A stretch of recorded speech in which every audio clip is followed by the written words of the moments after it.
Hey guys, আমি শিবনাথ আবার চলে এসেছি আজকে নতুন একটি হরর ভূতের এপিসোড নিয়ে। সকলকে অনেক অনেক ধন্যবাদ আমাদের চ্যানেলটিকে এত ভালোবাসা দেওয়ার জন্য। চলো বন্ধুরা, আজকে আমাদের হরর স্টোরিটি শুরু করে যাক। আজ আমি আপনাদের নিয়ে যাচ্ছি ভারতের ছত্তিশগড় রাজ্যে এক পরিত্যক্ত বাংলো, যার নাম শুনলে স্থানীয়দের চোখ ভয়ে ছানা বড়া হয়ে যায়। বন্ধুরা, আজকে আমরা যাব কোয়েম্বার ডাক বাংলো। একসময় এটি ছিল সরকারি অতিথিশালা। ব্রিটিশ আমলে তৈরি হয়েছিল বন বিভাগের অতিথিদের থাকার জন্য।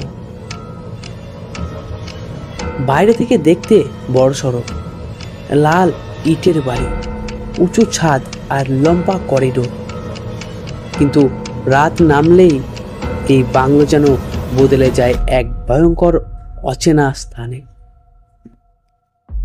গ্রামবাসীরা বলেন ওখানে রাত কাটানো মানে মৃত্যুর সঙ্গে খেলা, কারণ 90 বছরেরও বেশি সময় আগে এই বাংলোর ভেতর ঘটেছিল এক অদ্ভুত ঘটনা, যা আজও বাংলোটিকে ভৌতিক আতঙ্কের জায়গা বানিয়ে রেখেছে।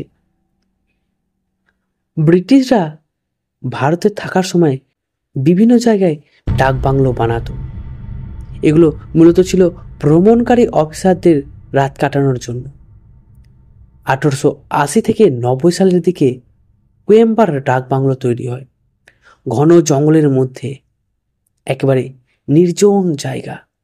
সরকারি অতিথিরা থাকতেন, চারপাশ চাকর চাকরানি কাজ করত। কিন্তু রাতের পর থেকেই শুরু হয় অদ্ভুত সব অভিজ্ঞতা। লোকেরা বলে এই বাংলোতে কিছু একটা অস্বাভাবিক সবসময় লুকিয়েছিল। মাঝরাতে করিডোর দিয়ে কারোর হাঁটার শব্দ, হঠাৎ জানালার নিচে থেকেই খুলে যায়, আর মাঝে মাঝে অকারণে বিদ্যুৎ চলে যাওয়া। প্রথম দিকে সবাই ভেবেছিল এসব কুসংস্কার, কিন্তু 1930 সালের পর ঘটলো এমন এক ঘটনা যা এই বাংলোর ইতিহাস পাল্টে দেয়। সেই সময় এক ব্রিটিশ অফিসার, যিনি একা ছিলেন বাংলোতে, তিনি আর ভোর পর্যন্ত বেঁচে থাকতে পারেননি। কেন এবং কি ঘটেছিল সেই রাতে? 1930 সালে শীতের রাত। কোয়েম্বার ডাক বাংলো এখনো সরকারি অফিসারদের বিশ্রামের জায়গা। সেই সময় এক ব্রিটিশ ফরেস্ট অফিসার আছেন বাংলায়। তার নাম ইতিহাসে স্পষ্টভাবে পাওয়া যায় না, কিন্তু স্থানীয়দের মুখে তিনি আজও পরিচিত সাহেব বাবু। সেই দিন রাতে সেখানে তিনি একাই ছিলেন। চাকর চাকরানি কাজ শেষ করে বাইরে চলে গিয়েছিল। বাংলার ভেতর তখন শুধু ওই অফিসার আর নিস্তব্ধতা। কিন্তু রাত গভীর হতেই শুরু হয় অদ্ভুত সব ঘটনা। প্রথমে দরজার কাছে কারো আস্তে আস্তে হাঁটার শব্দ পাওয়া যায়। অফিসার ভাবছিলেন হয়তো চাকররা ফিরে এসছে, কিন্তু দরজা খুলতেই খালি করিডোর, শুধু বাতাস বইছে। তিনি আবার ভেতরে চলে গেলেন, কিন্তু এবার শুনতে পেল ঘরের ভেতর যেন কেউ ফিসফিস করছে, leave this place, leave this place. কণ্ঠস্বরটা এত ঠান্ডা যেন বরফের গা বেয়ে নেমে আসছে, যেন বরফের গা বেয়ে নেমে আসছে। অফিসার আতঙ্কিত হয়ে চারপাশে তাকালেন, কিন্তু কেউ নেই। কিছুক্ষণ পর হঠাৎ বাতি নেমে যায়, আর ঠিক সেই মুহূর্তে আয়না ভেসে ওঠে এক সাদা কাপড় পরা মহিলার অব্যয়। চোখ দুটো রক্ত লাল, ঠোঁটে শীতল হাসি। অফিসার চিৎকার করে ওঠে, কিন্তু পরের দিন সকালে যখন চাকররা আসে, তারা দেখে ঘরের ছাদ থেকে ঝুলছে ব্রিটিশ অফিসারের নিথর দেহ। সরকারি রিপোর্টে লেখা হয় আত্মহত্যা। কিন্তু স্থানীয়দের দাবি অফিসারকে আত্মহত্যা করতে বাধ্য করেছিল বাংলোর থাকা অশরীরী শক্তি। ঝড়ের গর্জন ধীরে ধীরে হিসপেসানি, লিভ লিভ, তারপরে নিস্তব্ধতা। দূরের পেঁচার ডাক, মাঝে মধ্যে কুকুরের আওয়াজ, বাতাসে বাঁশবনের শোষ শব্দ। ব্রিটিশ অফিসারের মৃত্যুর পর থেকেই কুয়েম্বার ডাকবাংলোকে ঘিরে ভয়ের কাহিনী ছড়িয়ে পড়ে চারিদিকে। গ্রামবাসীরা আর বাংলোর কাছে যেতে চাইত না, বিশেষ করে সূর্য ডোবার পর। গ্রামের বয়স্করা বলেন অনেক রাত তারা করিডোরে আলো জ্বলতে দেখেছে, যখন কাছে গেছেন সঙ্গে সঙ্গে আলো নিভে গেছে। একজন রাখাল বালক অভিজ্ঞতা আজও মানুষকে শিহরিত করে। সে বলেছিল গরু চড়িয়ে ফেরার পথে বাংলোর ভেতর থেকে সে শুনতে পেয়েছিল একজন মহিলার কান্নার শব্দ। শব্দটা এতটাই হৃদয় বিদারক ছিল যে বুকের ভেতর থেকে আসছে। শব্দটা এতটাই হৃদয় বিদারক ছিল যে যেন বুকের ভেতর থেকে আসছে। কিন্তু দরজা খুলতেই শূন্য ঘর, মেঝেতে শুধু ভাঙা গ্লাস পড়ে আছে। আর একজন বৃদ্ধ চাষি বলেন তিনি নাকি এক রাতে বাংলোর পাশে মাঠে কাজ করছিল। হঠাৎ দেখলেন বাংলোর ছাদে দাঁড়িয়ে আছে লম্বা চুলের এক সাদা পোশাক পরা মহিলা।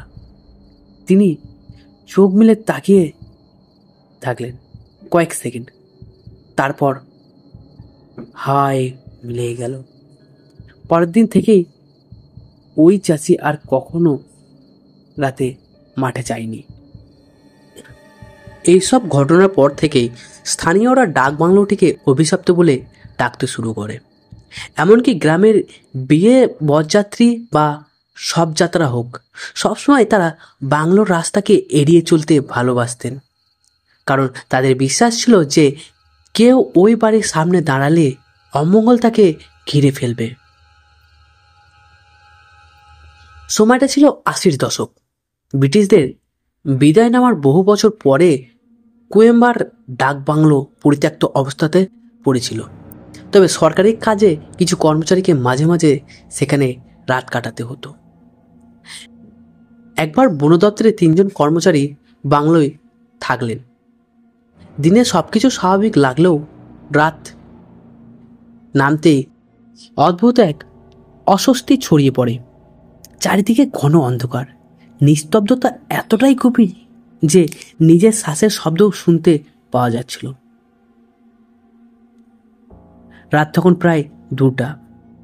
হঠাৎ করিডোর থেকে শোনা যায় পায়ের শব্দ। ধীরে ধীরে এগিয়ে আসছে, যেন খালি পায়ে কেউ হাঁটছে। একজন কর্মচারী দরজা খুলে বাইরে তাকালেন। খালি করিডোর, কেউ নেই। কিন্তু ঠিক সেই মুহূর্তেই ঘরের বাতি টিম টিম করে নিভে গেল, আর শোনা গেল ভেসে আসা ফিসফিসানি। তোমরা এখানে কেন? 3 জন আতঙ্কে একসাথে ঘরের কোণে জড়ো হলো। একজন সাহস করে টর্চ জ্বালাতেই দেখা গেল দেওয়ালে ভেসে আসছে এক নারীর ছায়া। লম্বা চুল, সাদা পোশাক, চোখ দুটো জল জল করছে। কিন্তু আশ্চর্যের ব্যাপার, ঘরে তখন কেউ ছিল না। তারপর শুরু হলো অদ্ভুত ঘটনা। টেবিলের ওপর রাখা জলের গ্লাস নিজে থেকেই উল্টে পড়ল। জানালা হাওয়ায় ধাক্কা খেয়ে জোরে ধাক্কাধাক্কি করতে লাগলো। হঠাৎ দরজাটা নিজে থেকেই বন্ধ হয়ে গেল। ভেতর থেকে বের হওয়ার কোনো উপায় থাকলো না। নিজেই আতঙ্ককে 3 জনই আতঙ্কে অচেতন হয়ে পড়লেন। পরদিন সকালে স্থানীয় গ্রামবাসীরা এসে দরজা ভেঙে তাদের উদ্ধার করেন। তাদের মানসিক অবস্থা এতটাই খারাপ হয়ে গিয়েছিল যে কয়েক মাস ধরে স্বাভাবিক কাজ করতে পারেনি। এই ঘটনার পর সরকারিভাবে এই বাংলো কারো থাকার নিয়ম বন্ধ করে দিয়েছে। তালাবন্ধ অবস্থায় ফেলে রাখা হয়েছে আজও। আজ কুয়েম্বার ডাকবাংলো তালাবদ্ধ অবস্থায় দাঁড়িয়ে আছে। ভাঙা জানালা, ছাদের টালি খসে পড়া, চারপাশ ঘন গাছগাছালি। দিনের বেলায় জায়গাটা হয়তো সাধারণ এক পরিত্যক্ত বাড়ি মনে হবে, কিন্তু সন্ধ্যা নামলে এলাকা মানুষ ওই দিকে আর পা বাড়ায় না। মিডিয়ার রিপোর্ট অনুযায়ী অনেক সাংবাদিক দল এখানে গিয়ে রাত কাটানোর চেষ্টা করেছেন। কেউ পুরো রাত থাকতে পারেনি, কেউ শুনেছে দরজার ধাক্কানোর শব্দ, কেউ আবার বলেছে অদৃশ্য কারোর উপস্থিত ঘরের ভেতর টের পেয়েছে। তবে বৈজ্ঞানিকদের মতে এগুলো পুরনো ভাঙাচোরা বাড়ির ফাঁক দিয়ে হাওয়া ঢুকলে অদ্ভুত শব্দ তো হয়। মানুষ যখন আগে থেকেই ভয় নিয়ে সেখানে যায় তখন সমস্যা সামান্য আজও ভৌতিক মনে হয়। কিন্তু প্রশ্ন হলো, যে ব্রিটিশ অফিসারটি আত্মহত্যা করেছিলেন তিনি কি সত্যিই কোনো অদৃশ্য শক্তির দ্বারা প্রভাবিত হয়েছিল, নাকি কেবল মানসিক চাপ তাকে সেই সিদ্ধান্ত নিতে ঠেলে দিয়েছিল? এমনকি সরকারি কর্মচারীদের অভিজ্ঞতাগুলো কি শুধুই কল্পনা, নাকি সত্যি বাংলোর ভেতর লুকিয়ে আছে কোনো অশরীরী উপস্থিত যা বাইরের জগতের সঙ্গে যোগাযোগ করতে চায়? আজ অবধি কোয়েম্বার বাংলোর ভারতের অন্যতম ভয়ঙ্কর হান্টের জায়গা হিসেবে পরিচিত। স্থানীয়রা বলে ওখানে রাতে গেলে ফিরে আসা যায় না, কিন্তু পর্যটকরা এখনো পর্যন্ত কৌতূহল মেটাতে বাইরে থেকে গিয়ে ছবি তোলে। সত্যি বলতে আজ অবধি কেউই এই বাংলোর আসল রহস্য জানতে পারেনি। এটা কি শুধুই মানুষের কল্পনা, নাকি সত্যি ওখানে আটকে আছে অতৃপ্ত আত্মার যারা মুক্তি খুঁজছে? হয়তো এর উত্তর কোনোদিনই আমরা খুঁজে পাবো না। আর সেই অজানার মাঝেই লুকিয়ে আছে কোয়েম্বার ডাক বাংলো আতঙ্ক। বন্ধুরা, আজকের এই গল্পটি কেমন লাগলো অবশ্যই কমেন্টে জানিও। আর আবার দেখা হচ্ছে নেক্সট এপিসোডে।